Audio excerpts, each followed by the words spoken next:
कुछ बंदरों को एक पिंजरे में डाला जाता है और उसी पिंजरे में कुछ केला लटका दिए जाते हैं। बंदर को केला कितना पसंद है वो आपको पता ही होगा, लेकिन जैसे ही कोई बंदर केले खाने जाता तो उस बंदर पर ठंडा पानी गिरा दिया जाता। ठंडा पानी गिरने की वजह से सारे बंदर गीले हो जाते। ऐसा होता देख बंदरों ने एक नियम बना लिया कि कोई भी बंदर अगर केले के आसपास गया तो उसकी धुलाई हो जाएगी। ऐसा ही चलता रहा।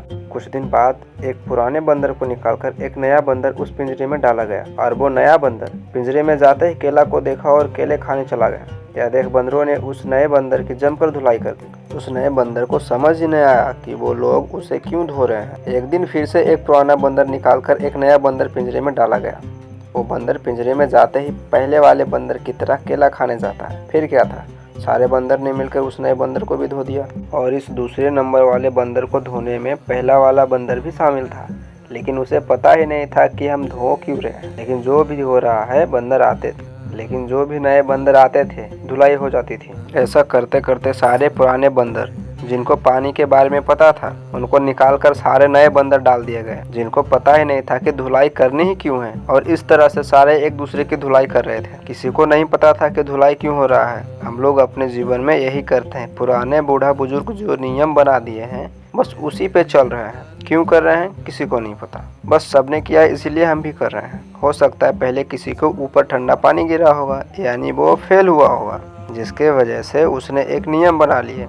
यानी दिक्कत ये है कि आपके ऊपर ठंडा पानी नहीं गिरने वाला है, आप उस प्रॉब्लम में नहीं फंसने वाले हो, फिर भी आप उस पुराने नियम को क्यों मान रखे हो जो तब बना था जब वो फेल हुए थे। कुछ काम करने का यही सही वक्त है। अगर कोई बर्तन में ठंडा पानी लेकर उसमें एक मेढक डाले और धीरे धीरे उस पानी को गर्म करे तो वो मेढक जो पानी में है, जैसे जैसे पानी गर्म होगा मेढक अपने आप एडजस्ट करता चला जाएगा। जब पानी गर्म होते होते लिमिट से ज़्यादा गर्म हो जाता है तो वो उस पानी में एडजस्ट नहीं कर पाता है और वो बाहर निकल नहीं पाता है और पानी ज़्यादा गर्म होने की वजह से मेढक मर जाता है। वो मेढक अगर चाहता तो एक छलांग में ही पानी से बाहर आ सकता था, लेकिन उसने ऐसा नहीं किया। उसने अपने आप को एडजस्ट किया जिससे उसकी मौत हो गई। अब बताओ मेढक की मौत कैसे हुई?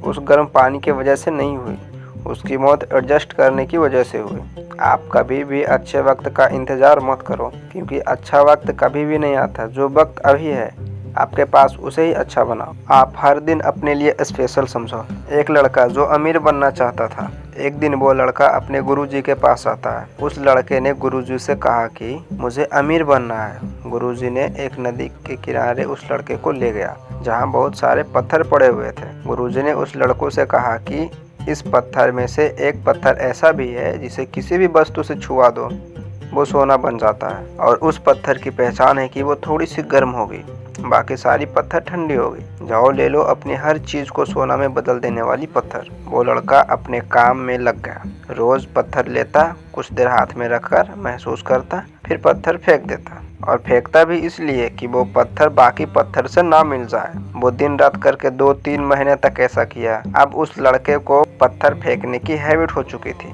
लेकिन वो ध्यान से परख नहीं रहा था। फटाफट पत्थर हाथ में लेकर नदी में फेंकने की हैबिट हो चुकी थी।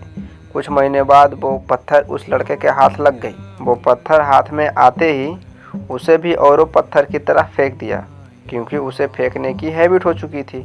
पत्थर फेंकने के तुरंत बाद ही जोर से चिल्लाया और पछताया, क्या मैंने क्या कर दिया, मैंने तो सोने में बदलने वाली पत्थर को भी फेंक दिया। ठीक इसी तरह हर दिन को हल्के में लेने से ये हमारी हैबिट बन जाती है, और जिस दिन अच्छा मौका हमारे हाथ में हो तो उसे अपनी इसी आदत की वजह से हल्के में ले लेते हैं, फिर बाद में पछता रहे होते हैं। इसीलिए हर दिन को इम्पोर्टेंट समझो। क्या पता वो कौन से दिन है जो आपकी ज़िंदगी को सोना में बदल सकता है।